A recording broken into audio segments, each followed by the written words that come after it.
Hello दोस्तों, physics in easy में आपका स्वागत है। पिछला वीडियो क्लिप हमारा द्रव दाब से संबंधित था, जिसमें हमने दाब किसे कहते हैं, द्रव का दाब क्या होता है और द्रव दाब का मान क्या होता है, उसको हमने देखा था। आज हम द्रव से संबंधित ही छोटे छोटे टॉपिक को लेकर के आए हैं, जिसमें पहला है द्रव दाब का नियम, दूसरा उत्प्लावन बल एवं आर्किमिडीज का सिद्धांत है। तो द्रव दाब के नियम को हम सबसे पहले देखते हैं। तो कल के वीडियो क्लिप में हमने बताया था कि द्रव के अंदर किसी बिंदु पर यदि दाब को ज्ञात करना होता है तो हम लिखते हैं P equal to H into D into G। द्रव दाब के नियम को हम देखना चाह रहे हैं, तो इसमें हमने फॉर्मूला डिराइव कर लिया था P equal to H into D into G। यहां पर H क्या था? H द्रव के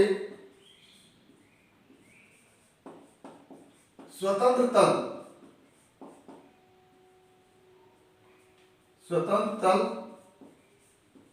से बिंदु की गहराई,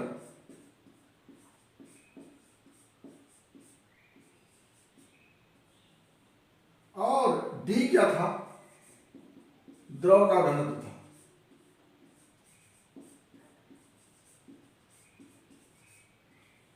और G जैसा कि आप जानते हैं गुरुत्वीय त्वरण था। गुरुत्वीय त्वरण ये इतना हमने कल का देख लिया था कि किसी द्रव के अंदर बिंदु पर द्रव का दाब P equal to H into D into G होता है। अब इन्हीं तथ्यों से हम आज द्रव दाब के नियम को देखेंगे। तो पहला तो इस फॉर्मूले से देखने से पता चल जा रहा कि यदि H के मान में परिवर्तन ना किया जाए, यानी स्वतंत्र तल से उस बिंदु की गहराई कांस्टेंट कर दिया जाए जहां पर हम दाब को ज्ञात करना चाह रहे हैं, तो ऐसी स्थिति में P का मान क्या हो जाएगा? कांस्टेंट हो जाएगा। यानी H के ना बदलने से किसी एक द्रव के लिए P का मान कांस्टेंट हो जाएगा। किसी एक द्रव के लिए का मतलब कि उसका घनत्व भी कांस्टेंट हो जाए।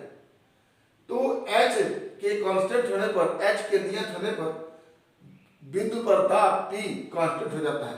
अब इस द्रव में हम अगर देखना चाहें तो इस बिंदु पर अगर गहराई यहां से यहां तक H है, तो इस बिंदु पर दाब P equal to H D G होगा। अगर इस बिंदु पर देखना चाहें, इस बिंदु पर, तो यहां भी गहराई H है, तो दाब समान हो जाएगा। यानी किसी क्षैतिज तल में स्थित इस द्रव के अंदर क्षैतिज तल में, यानी एक समान गहराई पर जितने भी बिंदु होगी, सारे बिंदुओं पर द्रव का दाब क्या हो जाएगा? नियत रहेगा। तो पहला जो हमारा द्रव दाब का नियम है, तो लिखते हैं द्रव दाब का नियम। तो पहला नियम है कि द्रव के अंदर क्षैतिज तल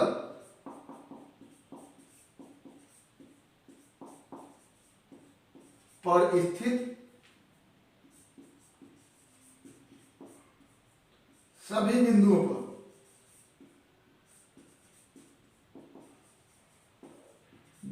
पर द्रव दाब नियत होता है।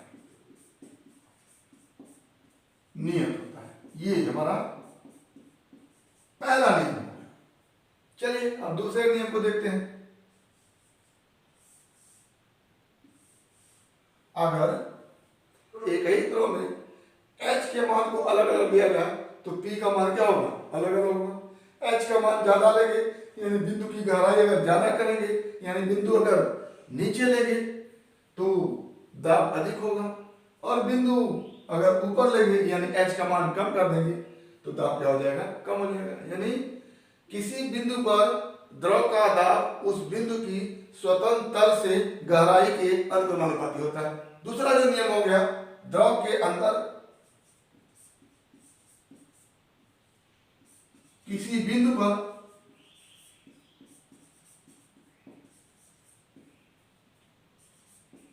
द्रव का दाब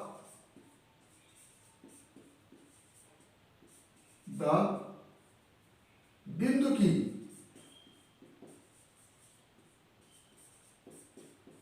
स्वतंत्र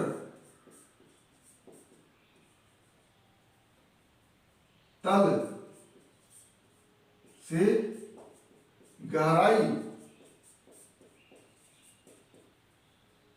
के अनुक्रमानुपाती होता है। अनुक्रमानुपाती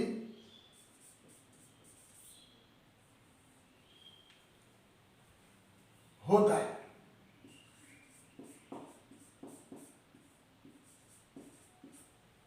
तीसरा नियम क्या होता है,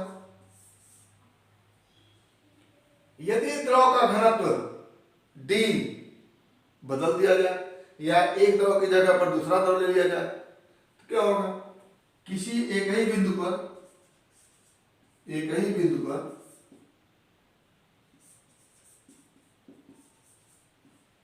द्रव का दाब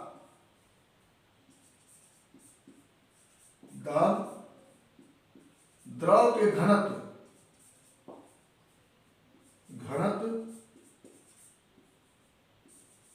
के अनुक्रमानुपाती होता है। अनुक्रमानुपाती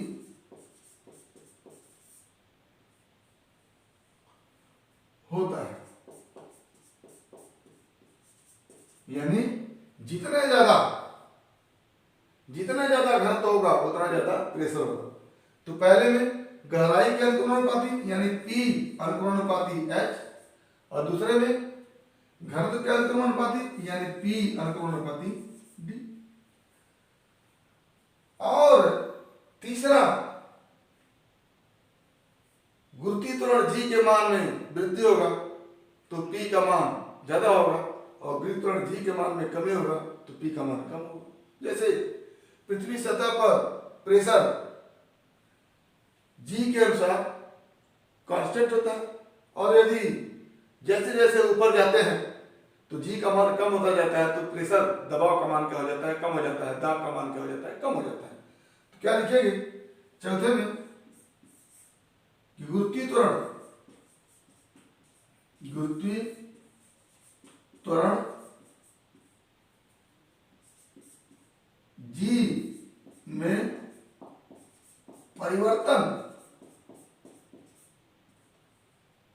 के साथ P में उसी अनुपात में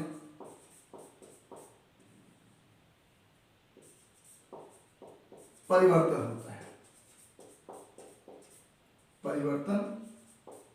होता है। यानी P अनुक्रमानुपाती G भी होता है। अब अगला जो नियम है वो पांचवा है। पांचवा को हम कहेंगे कि यदि वायुमंडलीय दाब को भी साथ में लिया जाए, ये बिंदु अगर है, यहां पर द्रव का दाब H into D into G लगा, और इसके ऊपर वायुमंडल का दाब कैपिटल P अगर देख लिया जाए तो क्या हो जाता है कि इस द्रव के दाब में वायुमंडलीय दाब को जोड़ दिया जाता है तो इस बिंदु पर पूरा का पूरा दाब निकल जाता है। तो क्या लिखेंगे कि द्रव के अंदर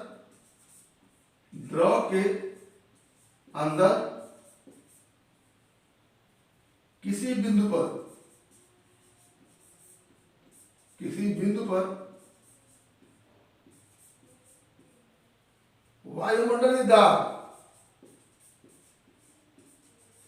वायुमंडलीय दाब सहित संपूर्ण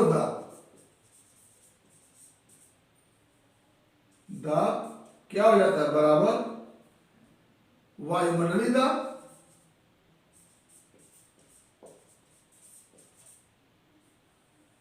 दाब और प्लस उसी में एच डी जी क्या हो जाता है, जुड़ जाता है।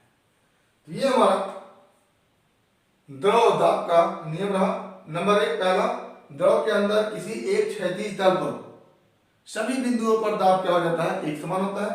दूसरा, गहराई के बढ़ने से, किसकी गहराई की, स्वतंत्र तल से उस बिंदु की गहराई के बढ़ने से द्रव के दाब में क्या हो जाती है, वृद्धि हो जाती है बिंदु पर। और तीसरा, जैसे जैसे घनत्व का मान बढ़ाएंगे, अगर कम घनत्व के द्रव को लोगे तो बिंदु पर दाब कम होगा, और अधिक घनत्व के द्रव को लेंगे तो बिंदु पर दाब क्या हो जाएगा, अधिक हो जाएगा।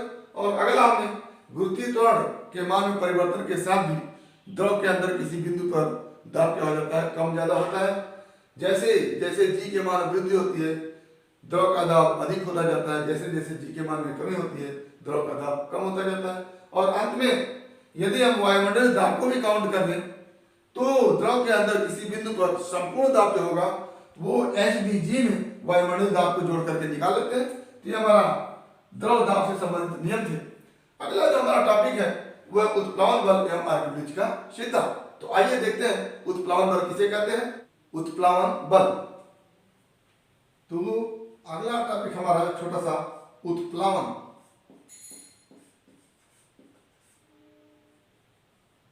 बल, पॉइंट फोर्स,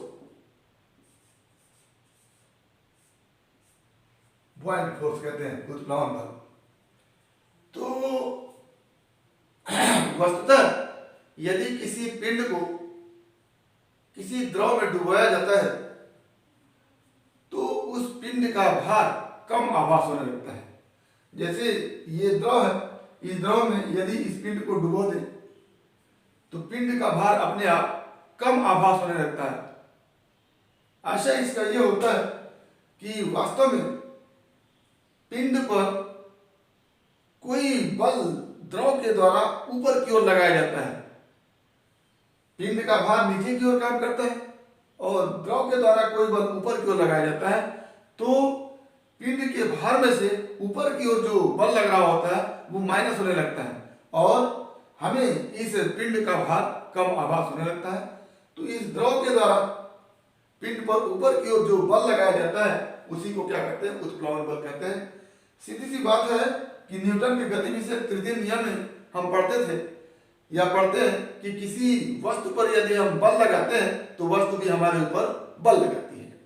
अब इस द्रव पर हम किसी पिंड के भार के बराबर बल आरोपित करते हैं तो द्रव भी उस पिंड पर बल आरोपित करेगी। अंतर सिर्फ इतना है कि वो पिंड के द्वारा द्रव के हटाए जाने के कारण इस पिंड के भार के बराबर बल आरोपित न करके उतना ही बल आरोपित करती है जितना जल ये पिंड या जितना द्रव ये पिंड हटा सकता है। या कह लें कि यदि किसी पिंड को किसी द्रव में डुबाया जाता है तो द्रव पिंड के ऊपर की ओर उक्षेप बल लगाती है। इसी बल को हम क्या कहते हैं, उत्प्लावन बल कहते हैं। क्या लिखेंगे कि यदि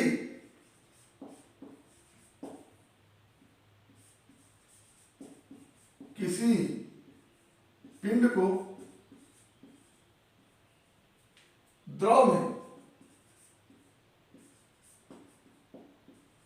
डुबोया जाता है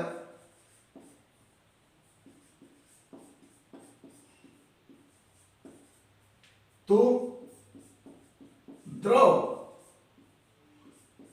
पिंड पर ऊपर की ओर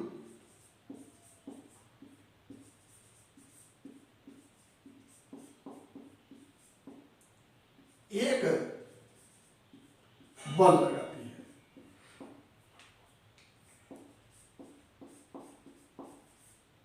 लगाती है। जिसे उत्क्षेप बल या उत्प्लावन बल कहते हैं। उत्प्लावन बल कहते हैं। यानी किसी पिंड को हमने द्रव में डुबोया और द्रव उसके ऊपर ऊपर की ओर एक बल लगा रही है, उसी बल को कौन सा बल कहते हैं? उत्क्षेप बल या उत्प्लावन बल कहते हैं। अब इसके मान के संदर्भ में आर्किमिडीज ने अपना सिद्धांत दिया। इसके मान के संदर्भ में आर्किमिडीज ने अपना सिद्धांत दिया। तो बारी आती है आर्किमिडीज के सिद्धांत की। तो द्रव के द्वारा जो उत्प्लावन बल या उत्क्षेप बल ऊपर की ओर लगाया जाता है, वही उत्प्लावन बल उसके भार में कमी को दर्शाता है। क्या लिखते हैं? इसी उत्प्लावन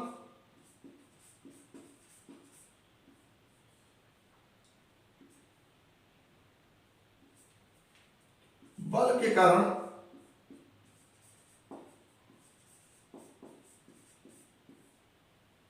वस्तु के भार में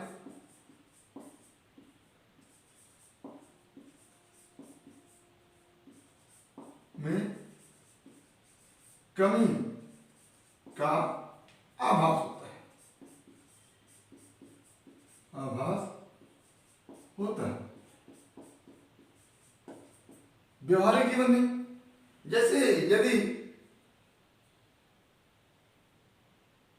कुएं में बाल्टी डाल करके हम पानी पूरा भर करके निकाल रहे होते हैं, तो उस समय जल का वजन कम होता है, लेकिन जब ही वो बाहर आता है, जल का वजन क्या हो जाता है? भारी हो जाता है।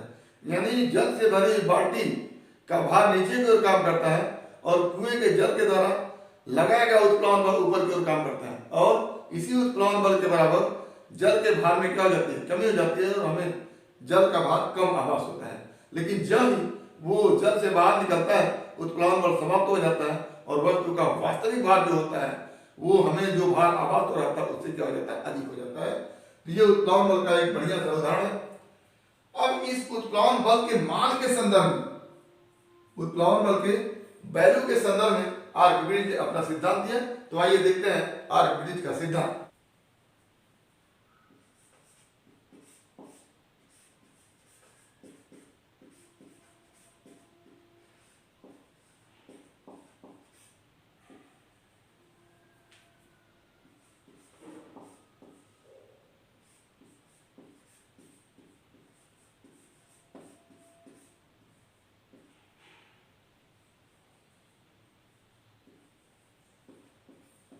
आर्किमिडीज का सिद्धांत, तो इनका सिद्धांत उत्प्लावन बल के संदर्भ में ही था।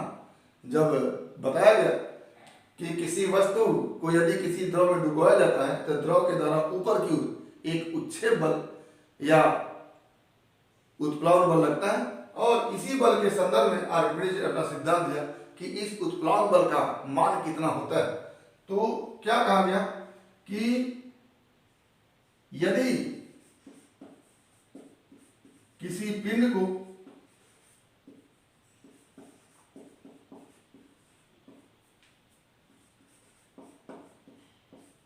किसी द्रव में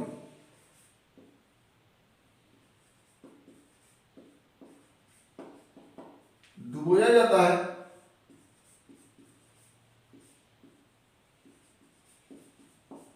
है, तो उसके भार में कमी उत्प्लावन बल के कारण होती है। उत्प्लावन बल के कारण होती है,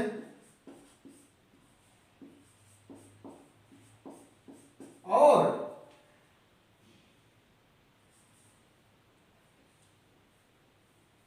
होती है और इस उत्प्लावन बल का मान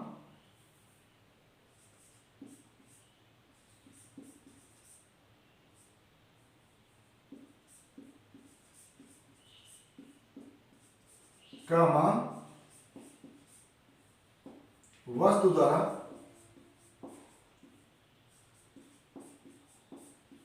हटाए गए द्रव के भार के बराबर बराबर होता है। यानी आर्किमिडीज ने अपना सिद्धांत दिया कि यदि किसी वस्तु को द्रव में डुबोया जाता है तो उसके भार में कमी आती है और वो कमी उत्प्लावन बल के कारण आती है और इस उत्प्लावन बल का मान वस्तु द्वारा हटाए गए द्रव के भार के बराबर होता है। तो आर्किमिडीज का स्टेटमेंट जो था, आर्किमिडीज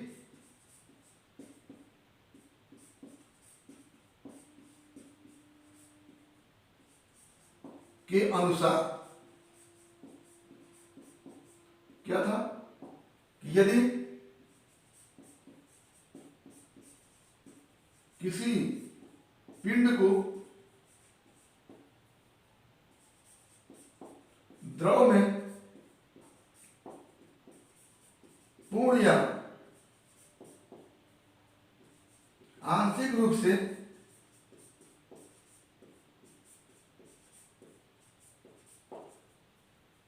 डुबाया जाता है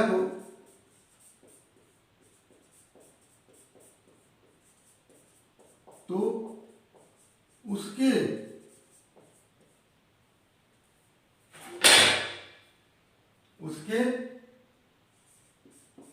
भार में कमी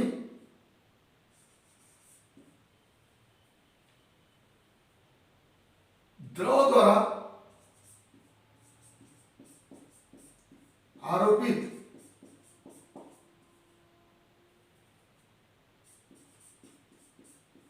उत्प्लावन बल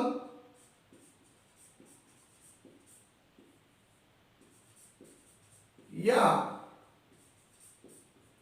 पिंड द्वारा हटाए गए द्रव के भार के बराबर होता है। बराबर होता है। ये स्टेटमेंट था आर्किमिडीज का। तो इसी स्टेटमेंट का सहयोग लेकर के प्लवन के नियम को बताया गया कि कब पिंड जो है किसी द्रव में तैरेगा, कब पिंड किसी द्रव में डूब जाएगा। तो ये हमारी तीन स्थिति है। एक स्थिति ये कि पिंड द्रव में डूब जाएगा, दूसरी स्थिति डूबकर तैरेगा, तीसरी स्थिति आंशिक रूप से डूबा रहेगा, आंशिक रूप से डूब के तैरेगा। तो ये तीन कंडीशन है। तो आइए इसी आधार पर हम प्लवन के नियम को देखते हैं। क्या होगा अगला प्लवन का नियम। प्लवन का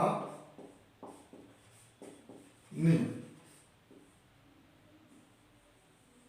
तो एक चीज तो हम जान गए कि यदि किसी वस्तु को पूर्ण या आंशिक रूप से डुबाई जाती है तो वस्तु पर ऊपर की ओर उत्प्लावन बल लगता है और उस बल का मान पिंड द्वारा हटाए गए द्रव के भार के बराबर होता है। तो अब जो है यदि पिंड द्वारा हटाए गए द्रव का भार W1 हो तथा पिंड का भार W हो, तो अब नीचे की ओर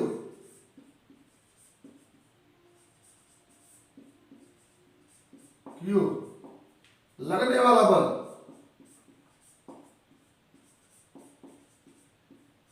क्या हो जाएगा W। जितना कि पिंड का भार है उतना नीचे की ओर जाएगा तथा ऊपर की ओर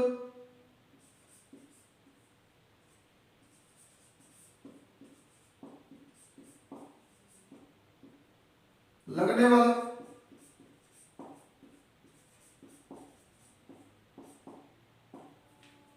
उत्क्षेप या उत्प्लावन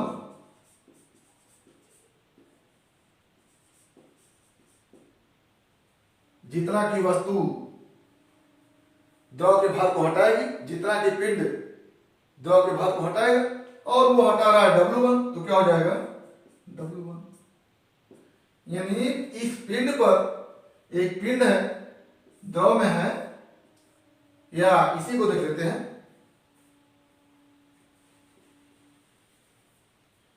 ये पिंड है, द्रव में है, तो नीचे की ओर जो बल लगेगा वो W लगेगा और ऊपर की ओर इसी पर जो बल लगेगा वो W1 लगेगा। अब यदि W अधिक होगा, W1 कम होगा, तो ऐसी स्थिति में W प्रभावी होगा और पिंड नीचे की ओर चलता जाएगा, यानी डूब जाएगा। तो क्या होगा, पहला नियम प्लॉन का हो जाता है यही से कि यदि पिंड का भार W उत्प्लावन बल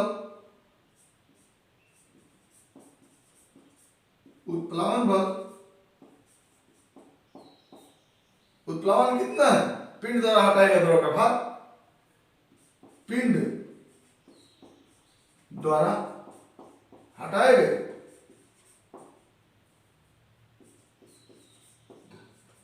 द्रव के भार W1 से अधिक होगा, तो ये W अधिक है, W1 कम है, तो ये W अधिक है, W1 कम है, तो W हावी होगा, प्रभावी होगा W1 पर, तो पिंड की गति नीचे की ओर होगी और पिंड क्या होगा, डूब जाएगा। तो पिंड द्रव में डूब जाएगा। ये प्लॉन का पहला नियम हो गया। दूसरा नियम, इसके उल्टा, यदि पिंड का भार, यानी इसको लिखेंगे W is greater than W1, तो यह कंडीशन होगा कि पिंड क्या होगा, नीचे की ओर गति करता हुआ डूब जाएगा। और दूसरा कंडीशन हो गया, यदि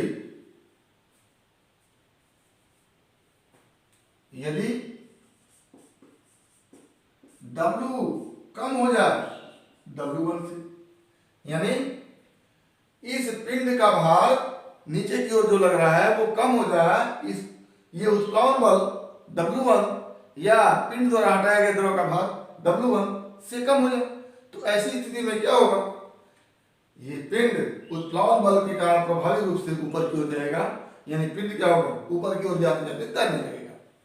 क्या हो गया, यदि W is less than W1, तो पिंड द्रव सतह तैरेगा, ऐसे ऊपर गया, यहां पर रुक करके इस तरह से तैरने लगा। तीसरा, यदि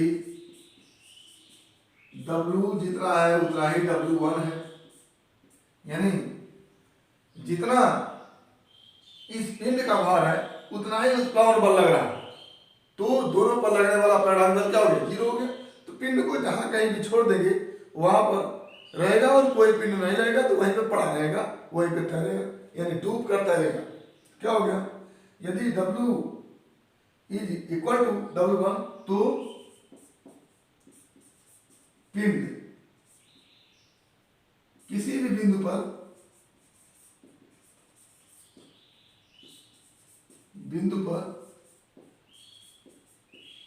डूबकर तैरेगा। क्यों, क्योंकि उस पर लगने वाला परिणामी बल क्या है, 0। जब परिणामी बल 0 है तो जहां भी छोड़ देगा वहीं पर पड़ा रहेगा। ठीक, तो ये प्लॉन के नियम रहे कि यदि पिंड का भार पिंड द्वारा हटाए गए द्रव के भार से अधिक है तो पिंड डूब जाएगा, कम है तो पिंड तैरेगा, और बराबर है तो पिंड जिस भी स्थिति में उसे छोड़ेंगे उसी स्थिति में बन के तैरता रहेगा। किसी पिंड को किसी द्रव में तैरने के लिए एक शर्त होता है क्या क्या लिखेंगे, किसी पिंड को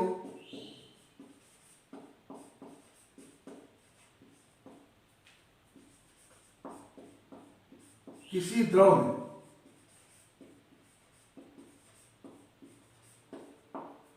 तैरने के लिए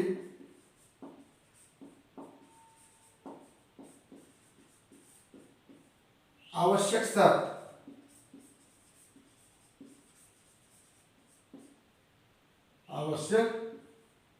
शर्त होता है पिंड का भार बराबर पिंड द्वारा हटाए गए द्रव का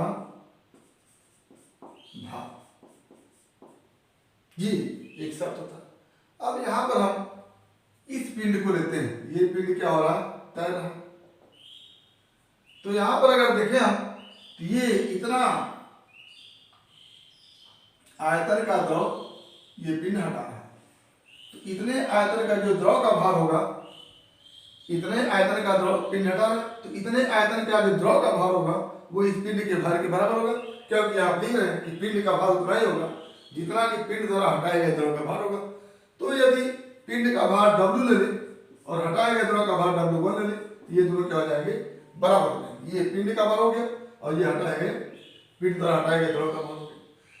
तो क्या हुआ कि मान लिया पिंड V2 आयतन के द्रव को हटाता है, तो हटाए गए द्रव का भार W1 equal to V2 into D2 into G, और पिंड का भार क्या हो जाएगा, W equal to V1 into D1 into G।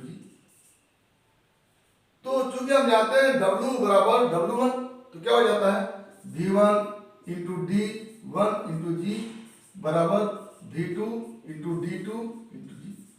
ये G से क्या हो जाएगा, कैंसिल हो जाएगा, क्या बच जाएगा V1 upon V2 equal to D2 upon D1, D2 upon D1। ये चीज ये यहां पर V1 पिंड का आयतन है, V2 हटाए गए द्रव का आयतन है, D2 द्रव का घनत्व है और D1 पिंड का घनत्व है। तो पिंड के आयतन और हटाए गए द्रव के आयतन का जो अनुपात है वो पिंड और द्रव के घनत्व के व्युत्क्रम में है, यानी जितना ही ज्यादा, यानी यहां से क्या पता चलता है कि यदि द्रव का घनत्व अधिक है, यानी D2 is greater than D1, तो V1 इज ग्रेटर देन क्या हो जाएगा, V2। यानी जो हटाए गए द्रव का आयतन होगा वो द्रव के पूरे आयतन से कम हो जाएगा। यानी यदि द्रव का घनत्व अधिक है तो ये जो हटाए गए द्रव का आयतन है ये पूरे आयतन से क्या हो जाएगा, कम हो जाएगा। यानी कुछ पिंड का आयतन बाहर की ओर उठ करके तैरेगा। तो ये हमारा इस तरह से फार्मूला हो गया। और यहीं पर यदि दो द्रव आ जाते हैं तो उनके लिए जो फार्मूला हो जाता है वो हो जाता है V1 upon V2 equal to D2 upon D1। यहां पर V1 क्या है, प्रथम द्रव का हटाया हुआ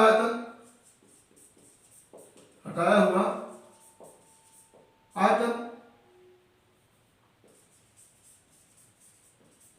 और V2 क्या है, द्वितीय द्रव का हटाया हुआ आयतन, और D2 क्या है, द्वितीय द्रव का घनत्व, और D1 क्या है, प्रथम द्रव का घनत्व। तो इस तरह से एक ही पिंड यदि दो द्रव में रखा जाता है तो जिस द्रव का घनत्व अधिक होगा उसके उसमें वो कम डूबेगा और जिस द्रव का घनत्व कम होगा उसमें वो ज्यादा डूबेगा। तो इस तरह से हमारा आज द्रव का नियम हो गया। इस तरह से आज द्रव दाब का नियम को हमने देखा, उत्प्लावन बल को देखा, आर्किमिडीज के सिद्धांत को देखा और साथ ही प्लवन के नियम को देखा और किस द्रव में पिंड अधिक डूबेगा, किस द्रव में पिंड कम डूबेगा, इसको हमने देखा। तो उम्मीद करते हैं कि आज के ये छोटे छोटे टॉपिक आपको समझ में आए होंगे। अगर इसमें किसी प्रकार की कोई समस्या होगी तो आप हमारे YouTube चैनल के कमेंट बॉक्स में कमेंट करेंगे और यदि वीडियो क्लिप पसंद आया तो प्लीज लाइक करेंगे, शेयर करेंगे, साथ ही हमारे YouTube चैनल को सब्सक्राइब करेंगे ताकि इस तरह के वीडियो क्लिप का नोटिफिकेशन आपको मिलता रहे और आपकी फिजिक्स की तैयारी होती रहे। तो आज बस इतना ही। एक बार फिर आपके भविष्य के लिए बेस्ट ऑफ लक। धन्यवाद।